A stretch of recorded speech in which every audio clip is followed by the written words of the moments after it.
I just came from a Gigi Allen concert. Did you? Yeah. Man, He when threw people some dookie in my face. Oh, okay. See, a lot of times when like Lil Uzi's like, oh, fucking Gigi Allen is my hero and stuff, I'm like, you realize Gigi Allen like shoved a banana in his ass on stage and then shit it out and threw it at the crowd. He threw it at the crowd. Bro, pissed on people. He was fucking everybody's face in the front row, bro. He would not be allowed to exist in the internet age. Can you imagine how the feminists would react to Gigi Allen? They'd probably get somebody to kill him. Oh my God. Somebody would kill him, bro. I feel like some crazy ass. It's not happening. Some crazy ass super, you know what I'm saying? Some crazy, like, possessed ass, feminist ass motherfucker shoot him in this shit. Yeah. People like that can't exist. He has a song called Expose Yourself to Kids. And it's basically just kind of a song about just like going out in public and just whipping your dick out. And I, even as a kid, because I was like 13 when I found out about Gigi Allen. With that shit? I mean, I thought it was hilarious because I'm 13, so something like offensive like that, I was just like, oh so man, it's the funniest shit. So that was your Gigi Allen. So my Gigi Allen was Tyler. Okay, Tyler, that's fair. That was never shoved a banana in his ass on stage that we know like of. He said it in the freestyle though. Oh, he right. said I shoved a bundle of bananas in my ass. He said that. Wow. So he does all kinds of crazy shit we don't know about. On the low. Tyler's the GOAT though. Tyler is crazy. OF WGKTA was my childhood from like 11 to 11. Nah, damn near like 10 to high school, I think. So you're one of those kids who like Odd Future was just what burst your fucking mind open. And I was already skating, so when they came out with some rappers that could actually skate, that were raw as hell and that were different, that shit like it fucked my head up. And it's like, here's what made it crazier. I come from a family that's more so religious than not. So when Tyler was saying all this shit, that was my first time ever hearing a rapper saying that shit. I didn't know that Big L was like... Shut up, Bearwoods. Gang, shout out Bearwoods. I didn't know that Big L was like the original OF. You ever listen to Big L? Yeah, he's he's pointing automatic guns at nuns. Yeah. He was saying a lot of fucked up shit. Yeah, for sure. I love Big L. Corday was in here showing Big L mad love the other day. I feel like he is a early influence on a lot of kids in this generation. Corday's my motherfucking homie. Yeah, he went on that whole tour with you. Yeah, he's got a big future ahead of him. What? A big ass future. That nigga is cold. Yeah, you were out there with Mosey too? Mosey hard as fuck Mosey's too. Hard. Yeah. That one song is going crazy as fuck. Yeah. Huge song. Yeah, bro, got that shit. That tour was fun, and just seeing how everybody perform. Blake hard as fuck. Oh, Blake was on it too. Yeah, I jumped out on stage with him one time because that was my shit. I couldn't even help it. That song he got called Flexing. Yeah. Because I heard that shit before. I swear to God, I was probably one of the first niggas to hear that shit when he put it out. Hell yeah. Crazy. I used to be early on music. Now I don't even got time to look at new music though. Yeah, you remember that? All right, let me ask you this. Remember when the first time you came here? I'd like hit you up on Instagram and you came through and you met up with me. And I remember later that night, I was telling Cole Bennett, I was like, yo, you gotta check out this kid, Juice Wrld. And he was like, oh man, I'm about to shoot Juice Wrld's first video next week. I was like, oh, it's all over. It's over with. I'm like, because I had just been talking about doing the interview. I probably should have done it that night. But like we were, that was before we did the expose and everything. And then. You remember when, I think you FaceTimed me right before it dropped? Do you remember that? I was in a car. I was on the way to the studio. I was in the Uber. And you FaceTime me. He was like, oh, yeah, shit finna get crazy. I think Cole FaceTime me, too. It was like, yeah, shit finna get crazy. Right. And then, that was when it got real fucked up. Was when the first video came out. Hell yeah. So how do you feel when you think about who you were back then, whatever it was, maybe 6 months ago or something? I think it was in February. Yeah. How everything has changed, but at the same time, I'm sure a lot has not changed. Yeah. Well, how do you think of yourself back then? Let me put it like this. So from that point to this, I've gained a lot, but what I value most is that I feel like hell of a more aware and hell of a better person than I was 6 months ago. 'Cause from the start of that, you know, just learning shit, having conversations with certain people, arguing with certain people, just learning, you know what I'm saying? Just absorbing shit and obtaining knowledge.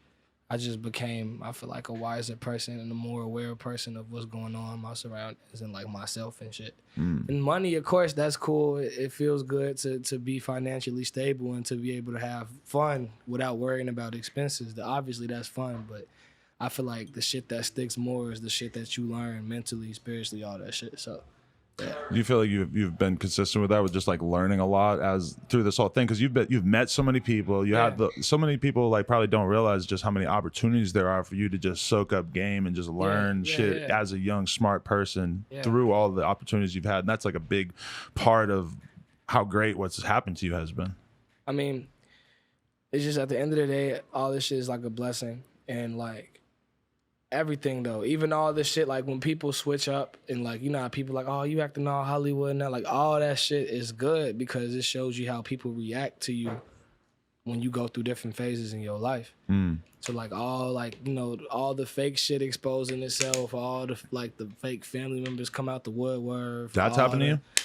Yeah, a couple times, just a couple extended family members I ain't never really talked to like that just popped up like, yo, you know, acting more friendly and you know, you see shit like that you're supposed to see from like a mile away though, and like just being able to say that I experienced it kind of just, you know, makes me more aware of shit. You know, that's just an example to show you that even your family could be artificial. So you know that people that not related to you, what, they're gonna be fake as But do you fuck. feel like you have to like shut yourself off and you can't let new people into your life because you feel like they all have bad motives? See, look, that's how you're gonna be miserable like that. Yeah. Like it's like you have to have a balance. You kind of have to have like foresight to see like you got to be able to read people like, yo, is this person gonna be toxic to my life? Is this person gonna be fake? Are they gonna do me wrong, stab me in the back, take advantage of me, whatever?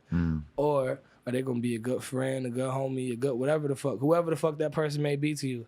Are they gonna be a good that? Are they gonna like, you know, help you out in tough times like you would help them out in tough times? You know what I'm saying? It's just like you gotta have a balance because it's like you can't just shun everybody and cut everybody off. You miss opportunities like that, and you miss chances to establish friendships and even excel in life. You never know who knows who when you run into people. Like you never know.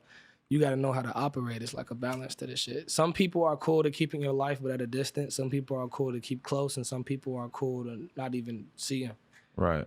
So, Do you find fame oppressive? Is it hard to like know that you can't fucking go to Taco Bell right now? Maybe if you keep your hoodie up and you go through the drive-thru, you'd be all right. It's like I just have to be a little bit more careful, because I know people are watching.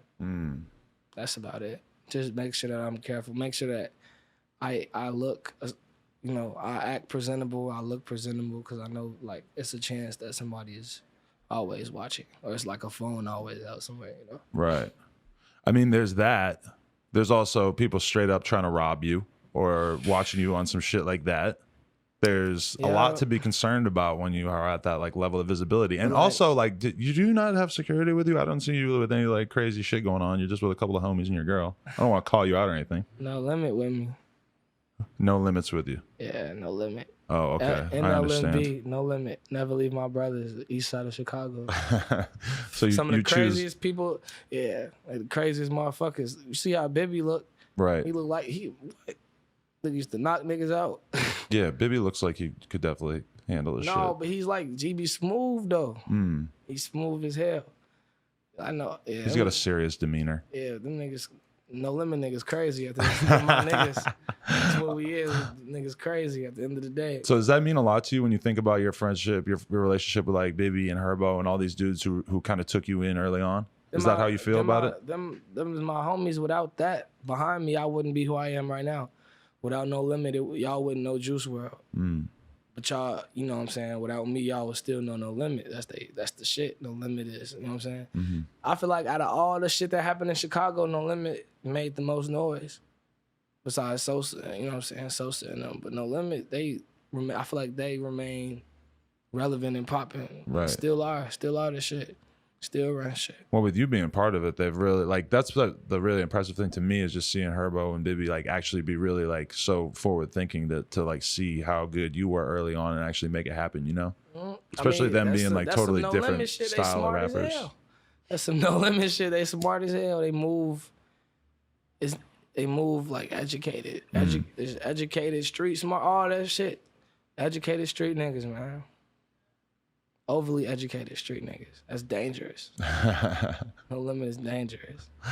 Did you know when you were making music, like before you popped off, did you know that, or did you feel like there was a chance that you were going to be sort of heralded as this king of like emo rap, like the first person that would take emo rap, quote unquote? That's what a lot of people try to put you in that category, and you were going to be the one to really blow the fuck up doing that shit. I mean, not really, because even though I guess the songs that blew up were kind of like, have like a sad demeanor, that wasn't all my music. And that wasn't my focus, really. I was making all kinds of shit. Still do. So that's just kind of what blew up out of the shit that I had. Right. But yeah, I always been making all kinds of shit. I never really had like a focus. That is the weird thing, is that people try to put you in that box, emo rap, whatever, but then you've like certainly proven yourself as a rapper and a freestyler and stuff, like over and over, even in your short career. Like when you did that fucking hour-long freestyle, I mean, a lot of people who are like rap traditionalists probably looked at that and were like, all right, this kid's official. Oh God, they already know. It's weird. Yeah, I was talking about you just like in comparison to a lot of artists, and I was like, you know, the thing is a lot of those artists that we're comparing them to are dudes who have songs written for them, who sit in the fucking studio and get songs handed to them. And Juice Wrld is the complete and total opposite of that. He goes in there and he does 8 songs a night. And you slide in the night, you're gonna see. I know, I've seen it many times, and it's baffling. Yeah, I mean, that's most definitely my gift. It's what I'm good at. So it really feels good to have a career in doing what I love to do and being really good at it. I'm pretty sure that's how LeBron feel, and like Jordan and all them felt, because they getting paid to do what they do and they good at it, and people looking at them and sucking their dick and all that shit, bro. Like it's crazy. It's a crazy feeling. That's like superstar syndrome.